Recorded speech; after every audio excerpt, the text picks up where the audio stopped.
नमस्कार है पेन वाजपेयी अपने YouTube channel magic pen Vajpayee पे आपका बहुत बहुत स्वागत करता हूं। ये वीडियो एसएससी सीएचएसएल 2024 वाले जो एस्पिरेंट हैं उनके लिए बहुत ज़्यादा हेल्पफुल होने वाला है।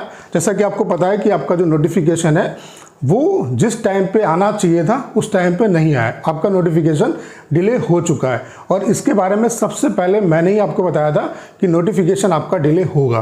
तो अब स्टूडेंट जानना चाहते हैं कि नोटिफिकेशन कब तक आ सकता है, कब तक वो उम्मीद कर सकते हैं कि नोटिफिकेशन आने की संभावना है। तो इसके बारे में बात करेंगे, कितना डिले हो सकता है, किस डेट तक आपका जो नोटिफिकेशन है वो आ सकता है, उसके बारे में बात करेंगे। उसके अलावा नोटिफिकेशन डिले होने की वजह से क्या एग्ज़ाम डेट पे कोई इम्पैक्ट पड़ेगा, क्या एग्ज़ाम डेट भी आपकी पोस्टपोन हो सकती है, उसके बारे में बात करेंगे। उसके अलावा एक्सपेक्टेड कितनी क्या वैकेंसी आपकी सीएचएसएल 2024 में आपको देखने को मिल सकती हैं। तो आपके दिमाग में जितने भी डाउट हैं उन सब का आंसर इस सिंगल वीडियो में आपको मिलने वाला है।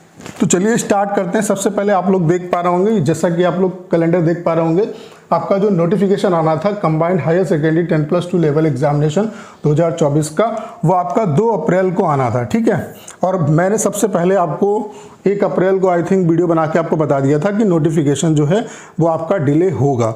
अब क्यों डिले होगा, उसका सबसे बड़ा रीज़न, चूँकि रीज़न इलेक्शन नहीं है, रीज़न है एसएससी की वेबसाइट। एसएससी की वेबसाइट जब से बनी है स्टूडेंट को ढेर सारी जो प्रॉब्लम है उनका सामना करना पड़ रहा है। जैसा कि आपको पता है कि एसएससी जेई जो है उसका नोटिफिकेशन निकला हुआ है और उसके फॉर्म अभी पड़ रहे हैं, इस वजह से आपका नोटिफिकेशन डिले हुआ है। मैंने पहले भी आपको बताया था। अब जब आप सीक्वेंस समझोगे, मैं आपको सिलेक्शन फेज 12 का भी दिखा देता हूँ और एसएससी जेई का दिखा देता हूँ, वहाँ से रिलेट करके आप ये समझ जाओगे कि आपका जो नोटिफिकेशन है वो कितना डिले हो सकता है और कब तक, किस डेट तक आपका जो नोटिफिकेशन है वो आने की संभावना है। और जो डेट मैं आपको बताऊँगा उसी डेट के अराउंड आपको नोटिफिकेशन देखने को मिलेगा। अब आप लोग देख पा रहे होंगे ये एसएससी सिलेक्शन पोस्ट फेज 12, इसका जो फॉर्म भरने की जो लास्ट डेट थी आप देख सकते हैं 27/3/2024, ये लास्ट डेट थी आपकी फॉर्म को भरने की। Last date and time for making online fee payment, ठीक है। पेमेंट करने की जो लास्ट डेट थी वो कितनी थी, 27/3/2024, ठीक है। ये एसएससी सिलेक्शन पोस्ट फेज 12 की मैं बात कर रहा हूँ, ठीक है। और उसके बाद एसएससी जेई का जो नोटिफिकेशन आया है वो कब आया है, 28/3/2024 को, यानी कि जब ये वैकेंसी का फॉर्म फिलअप हो गया, लास्ट डेट जब ओवर हो गई, उसके अगले दिन जो था वो जेई का जो नोटिफिकेशन है वो इन्होंने रिलीज कर दिया। उसका सबसे बड़ा रीज़न एसएससी की वेबसाइट है, क्योंकि एसएससी की वेबसाइट एक ही जो फॉर्म का नोटिफिकेशन निकला है उसकी ट्रैफिक को नहीं झेल पा रही, ठीक है।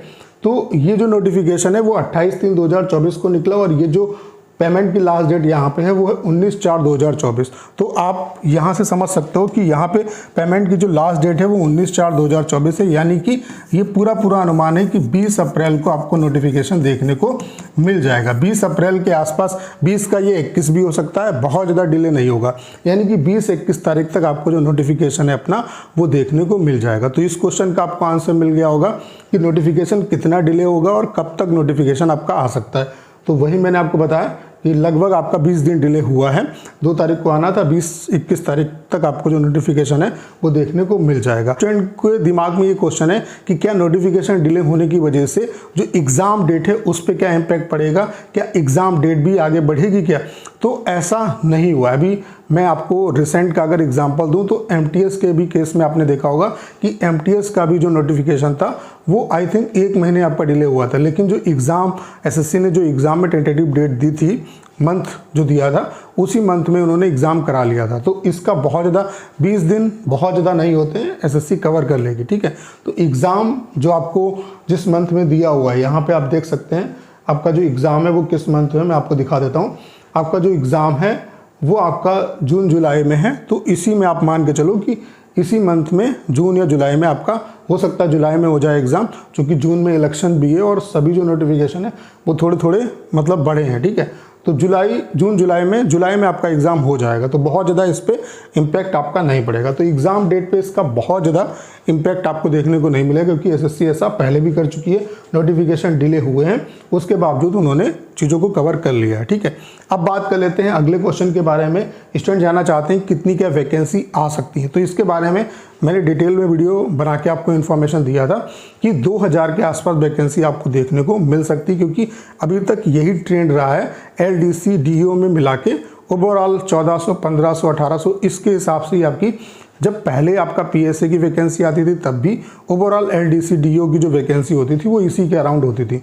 तो ये उम्मीद है कि 2000 के आसपास जो वैकेंसी है वो आपकी आ सकती है। तो 2000 के आसपास आपको वैकेंसी देखने को मिल सकती है। बाकी इससे जितनी भी ज़्यादा वैकेंसियाँ हैं वो आपके लिए सो फार सो गुड। अब टारगेट स्कोर क्या हो सकता है, चूँकि प्री को टारगेट लेके आप प्रिपरेशन ना करो, क्योंकि प्री को टारगेट लेके अगर प्रिपरेशन करोगे तो सिलेक्शन नहीं होगा। अगर आपको सिलेक्शन लेना है तो मेंस के लिए आप अपना टारगेट जो है वो ये लेके चलो कि आपको 300 नंबर जो है किसी भी कंडीशन में लेके आने। जब 300 नंबर आप लेके आओगे ओवरऑल मेंस में, तब कहीं ना कहीं आपका सिलेक्शन होने की पूरी पॉसिबिलिटी रहेगी। और जब मेंस को टारगेट करके प्रिपरेशन करोगे, क्योंकि प्रिपरेशन वही है, सब्जेक्ट वही है, सिलेबस वही है, तो प्री आपका इजीली क्वालिफाई हो जाएगा। ठीक है, तो टारगेट स्कोर कितना रहना चाहिए इसका डाउट क्लियर हो गया होगा। उसके अलावा वैकेंसी कितनी क्या आ सकती है ये डाउट आपका क्लियर हो गया। बाकी अगर आप एसएससी सीएचएसएल सीजीएल एग्जाम की प्रिपरेशन कर रहे हैं तो टाइपिंग की इंपॉर्टेंस बहुत ज़्यादा है, क्योंकि जिस दिन आपका मेंस होगा उसी दिन 1 घंटे के बाद आपका टाइपिंग होगा। तो टाइपिंग की प्रिपरेशन अभी से स्टार्ट कर दो। हमने आपके लिए कंप्लीट टाइपिंग का सॉफ्टवेयर बना दिया जिसका इंटरफेस बिल्कुल एसएससी सीएचएसएल सीजीएल जैसा है। और यहाँ पे हम आपको 250 प्रीवियस जो एसएससी सीएचएसएल सीजीएल में आए हुए पैसेज हैं वो आपको दे रहे हैं। उसके अलावा 2022 और 2023 के जो पैसेज हैं उनके रिगार्डिंग भी हमने आरटीआई लगा दी। वो सारे पैसेज भी यहाँ पे हम आपको प्रोवाइड करा देंगे। 1 दिन का जो डेमो है वो आपका बिल्कुल फ्री है। मैं आप सभी से जरूर कहूँगा एक बार डेमो जो दीजिएगा। डेमो का लिंक डिस्क्रिप्शन और कमेंट बॉक्स में पिन किया हुआ है, वहाँ से आप डेमो दे सकते हैं। और अगर आप डेमो से सेटिस्फाई होते हैं तो अपना जो बेस्ट प्लान है वो परचेज कर सकते हैं। उम्मीद करता हूँ सारी जानकारी आप अच्छे तरीके से समझ पाए होंगे। करना क्या है, इस वीडियो को ज़्यादा शेयर करना है। उसके अलावा अगर आप चैनल पर नए हैं और आपने अभी तक इसे सब्सक्राइब नहीं किया है तो प्लीज़ चैनल को सब्सक्राइब करना मत भूलिएगा।